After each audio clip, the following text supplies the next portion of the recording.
एक क्लासेस फिरोजाबाद में हमारा चैप्टर चल रहा था some basic concept of chemistry. उसमें हम पढ़ रहे थे topic laws of chemical combination. Laws of chemical combination में 5 लॉज हैं। पहला लॉ है law of conservation of mass, दूसरा लॉ है लॉ ऑफ कांस्टेंट कंपोजिशन या डेफिनेट प्रोपोर्शन, तीसरा लॉ है लॉ ऑफ मल्टीपल प्रोपोर्शन, चौथा लॉ है लॉ ऑफ रेसिप्रोकल प्रोपोर्शन, पांचवा और लास्ट लॉ है Gay Lussac law of combining volume. आज इस वीडियो में हम 5वां लॉ पढ़ेंगे डिटेल में, यानी कि गैलुजक लॉ ऑफ कंबाइनिंग वॉल्यूम। ये लॉ गैलुजक ने ईयर 1808 यानी सन 1808 में दिया था। ठीक है, इसमें इन्होंने क्या कहा था, देखिए जरा। इसमें इन्होंने कहा व्हेन गैसेस रिएक्ट टुगेदर, जब गैसें आपस में रिएक्शन करें, then the volume of reactant gases as well as product if gases bear a simple whole number ratio provided all gases are at same temperature and pressure। पढ़े इसे ध्यान से, क्या कहा इन्होंने। इसमें इन्होंने कहा when gases react together, when gases react together, then the volume of reactant gases as well as product if gases bear a simple whole number ratio provided all the gases are at same temperature and pressure। इसका मतलब क्या हुआ, उन्होंने कहा जब गैसें आपस में रिएक्शन करें, रिएक्टेंट भी गैसें हों, उनसे जो प्रोडक्ट बने वो भी गैस हो, तो उनके वॉल्यूम का रेशियो होल नंबर होगा। तो उनके वॉल्यूम का रेशियो होल नंबर होगा, जबकि सभी गैसें सेम टेम्परेचर और प्रेशर पर मेंटेन की गई है। दोबारा सुनो क्या कहा उन्होंने कहा अगर गैसें आपस में रिएक्शन करें, रिएक्टेंट भी गैसें हों, उनसे बनने वाले प्रोडक्ट भी गैसें हों, तो उनके वॉल्यूम का ratio simple whole number ratio होगा, जबकि सभी गैसें सेम टेम्परेचर और प्रेशर पर रखी गई हैं। आप कहोगे इसका और क्लियर करिए सर। एग्जाम्पल लेते हैं, देखो सामने से हट गया हूं, आप पहले डेफिनेशन लिख लें जरा। उम्मीद है आपने लिख लिया डेफिनेशन। शुरू करें, अब एग्जाम्पल देखें जरा। इसमें देखो बेटा एग्जाम्पल कैसे वर्क करेगा। देखो जैसे आपने ली एक gas N2 plus 3H2, product बनाएगा 2NH3। यहां पे ध्यान दो, N2 भी गैस है, H2 भी गैस है और अमोनिया भी गैस है। ये तीनों गैसें सेम टेम्परेचर और प्रेशर पर हैं, यानी इनका सेम टेम्परेचर है एंड प्रेशर है। T फॉर टेम्परेचर और P फॉर प्रेशर। तो इनके वॉल्यूम कहां लिखे हैं, इसके आगे नंबर लिखा है 1, तो इनके वॉल्यूम जो है, इसका वॉल्यूम 1 है, इसका 3 है, इसका 2 है।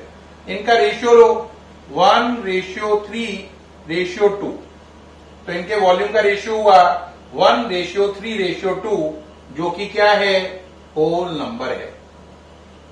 लॉ कंफर्म हो गया कि रिएक्टेंट भी गैसें हैं, प्रोडक्ट भी गैसें हैं, तो उनके वॉल्यूम का रेशियो होल नंबर है, जबकि सारी गैसें nitrogen, hydrogen, ammonia same temperature और प्रेशर पर ली गई हैं। एक बच्चा कहेगा एक और एग्जाम्पल दो। देखो बेटा एक और एग्जाम्पल देखो जरा। आपने लिया एक गैस, आपने यहां पे लिया 2H2 प्लस O2 2H2। यहां पे ये वाटर यहां पर लिक्विड कंडीशन में नहीं है, बल्कि ये स्टीम की फॉर्म में गैस कंडीशन में। ये वाटर नहीं है, स्टीम है। तो देखो अगर हाइड्रोजन गैस, ऑक्सीजन गैस और स्टीम सेम टेम्परेचर और प्रेशर पे मेंटेन है, तो इनके वॉल्यूम का रेशियो क्या होगा, 2:1:2। तो इनके वॉल्यूम का रेशियो होगा 2:1:2, और ये रेशियो क्या है, आंसर होल नंबर है। क्या है, होल नंबर है। अब आप कहोगे सर ये लॉ तो बड़ा सरल है, ये तो 1 सेकंड में ही समझ में आ रहा है, आप इस पर कुछ थोड़ा सा डिटेल और बताएं जिससे हमें और क्लैरिटी आए। तो इस पे बेटे एक आध क्वेश्चन करते हैं, ऐसा क्वेश्चन जो आईआईटी में भी पूछा गया है और एनसीईआरटी में भी है ना, उसके हिसाब से थोड़ा सा कॉन्सेप्ट को और क्लियर करते हैं। देखें मान लीजिए उन्होंने रिएक्शन दी आपको, उन्हें कहा N2 plus 3H2 equal to 2NH3। ठीक, अब वो आपसे कह रहा है कि अगर N2 का वॉल्यूम थोड़ी देर के लिए, मान लीजिए N2 का वॉल्यूम 60 ml है, कितना है? ठीक, तो कह रहा है हाइड्रोजन का वॉल्यूम कितना होगा इस रिएक्शन के अकॉर्डिंग, और अमोनिया का कितना होगा। N2 का दे रखा, हमें किसका निकालना है? किसका निकालना बोलो? N2 का दे रखा, हमें किसका निकालना है? H2 और अमोनिया का। अब जरा देखो, अगर आप गैलुसक लॉ लगाओ तो इनके वॉल्यूम का रेशियो क्या है? 1:3:2। तो इनके वॉल्यूम का रेशियो है N2, H2 और अमोनिया। इनके वॉल्यूम का रेशियो है 1 कितना? 3:2। अब क्वेश्चन के अकॉर्डिंग N2 कितनी है? 60। अब यहां पे सोचो ये कितनी होगी? ये 1 है तो ये 3 है, यानी N2 से H2 की अमाउंट 3 गुनी होनी चाहिए। ये 1 तो ये 3। अब ये 60 है तो इसे कितना होना चाहिए बोलो? आंसर 180 होना चाहिए, क्योंकि 1 का 3 करना है, तो 60 का 3 टाइम कितना हुआ? 180। तो इसका मतलब H2 की अमाउंट कितनी हो गई? 180 ml। एक बच्चा कहेगा वेरी गुड सर, ये तो बड़ा अच्छा काम हुआ, इससे हमने ये मालूम था ये 60 है तो ये 180 हो गया। हाँ बिल्कुल सही। अब आप कहोगे सर अमोनिया बताओ, मैं कहूंगा इनका रेशियो देखो, ये 1 है तो ये 2 है, ये 1 है तो ये 2 है। अगर ये 60 है तो बताओ ये कितना होगा? उसका डबल 120। 1 का 2 हो रहा है तो 60 का कितना होगा? 120। तो इसका मतलब इसका वॉल्यूम कितना हो गया? 120 ml।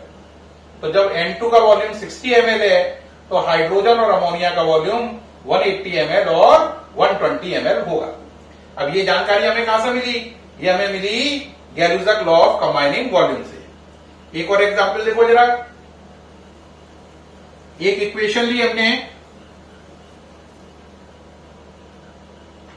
H2 प्लस I2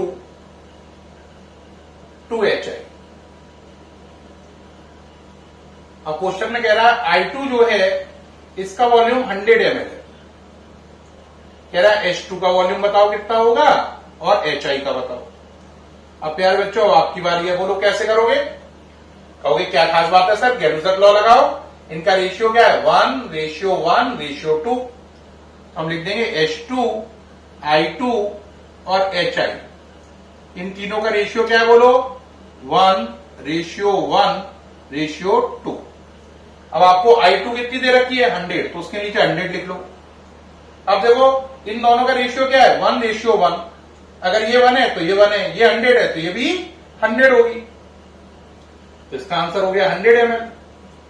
अब जरा देखो इसका रेशियो कितना है? ये 1 है तो ये 2 है, यानी I2 से HI डबल है। 2 लिखा है ना, तो जितना I2 होगा HI उससे डबल होगा। तो अगर ये 100 है तो 100 का डबल ये कितना होगा? 200। तो इसका आंसर हो गया 200 ml। ये दोनों न्यूमेरिकल मैंने आपको बताए। इन दोनों न्यूमेरिकल से आपको उम्मीद है गैलुसक लॉ ऑफ कंबाइनिंग वॉल्यूम की डेफिनेशन है ना, और आपको इसका कॉन्सेप्ट, इसमें उन्होंने क्या कहा, ये दोनों न्यूमेरिकल से आपको समझ में आ गया होगा। ठीक है, ये लॉ गैलुसक ने दिया था 1808 में। क्या कहा इन्होंने कि अगर गैसें आपस में रिएक्शन करें तो रिएक्टेंट गैसेस और प्रोडक्ट अगर वो भी गैसेस हैं तो उनके वॉल्यूम में जो रेशियो होगा वो सिंपल होल नंबर होगा, जबकि सभी रिएक्टेंट प्रोडक्ट गैसेस एक ही टेम्परेचर और प्रेशर पर मेंटेन की गई है। मेंटेन करने का मतलब एक ही टेम्परेचर प्रेशर पर सभी गैसें रखी गई हैं। ठीक है, उम्मीद है इस वीडियो से आपको गैलुसक लॉ ऑफ कंबाइनिंग वॉल्यूम बहुत अच्छा समझ में आया होगा। फिर मुलाकात होगी नेक्स्ट वीडियो के साथ। Thank you.